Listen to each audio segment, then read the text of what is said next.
Дипломатите кои беа избркани од работа во МНР заради повреда на етичкиот кодекс, бидејќи на 27 април биле на протест во собранието, со судска одлука се вратени на работа. Година и половина откако дисциплинската комисија во министерството донесе одлука да бидат исфрлени, тие пред судската власт ја докажаа својата невиност, но за сега само двајца од нив веќе се на своите работни места, додека третиот се уште е на чекање, иако е сигурен дека и тој наскоро ќе биде дел од МНР. Според сведочењето на еден од овие дипломати кој за сега сака да остане анонимен, целиот процес од самиот почеток бил чиста фарса. Комисијата која ја водела дисциплинската постапка била формирана цели 6 месеци по настаните од 27 април, а членовите се однесувале не како колеги, туку како обвинители и судии, донесувајќи одлука да бидат исфрлени од работа поради наводно недостоинствено однесување. Дипломатот признава дека биле во собранието за време на протестот, но воопшто не учествувале во какво било насилство, не носеле транспаренти, не држеле говори и што е најважно, во тој момент немале работни обврски и на ниту еден начин не ја довеле во опасност репутацијата на МНР. Првостепениот суд ја прифатил оваа аргументација за двајца од дипломатите, додека третиот добил негативен одговор на жалбата.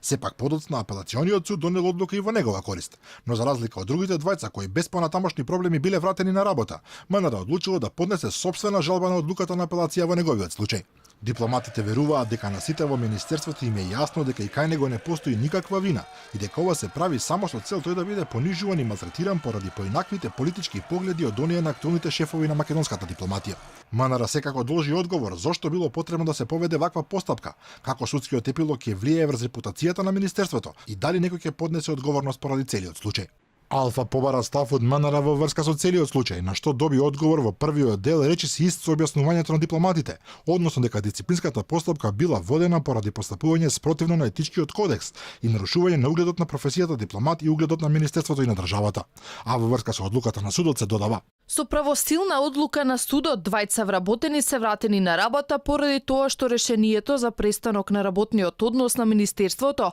и одлуката на Агенцијата за администрација која одлучувала во втор степен по жалба се донесени по истекот на рокот во кој можел да биде поднесен предлог за воведување на дисциплинска постапка. На вработените ќе им бидат исплатени неисплатените плати и придонеси. Постапката за третиот дипломат не е завршена. Инаку, освен враќањето на работа и исплатата на сите заостанати плати и придонеси за времето додека биле отстранети од работното место, дипломатите нема да добијат обештетување, иако такво нешто беше пренесено во дел од медиумите.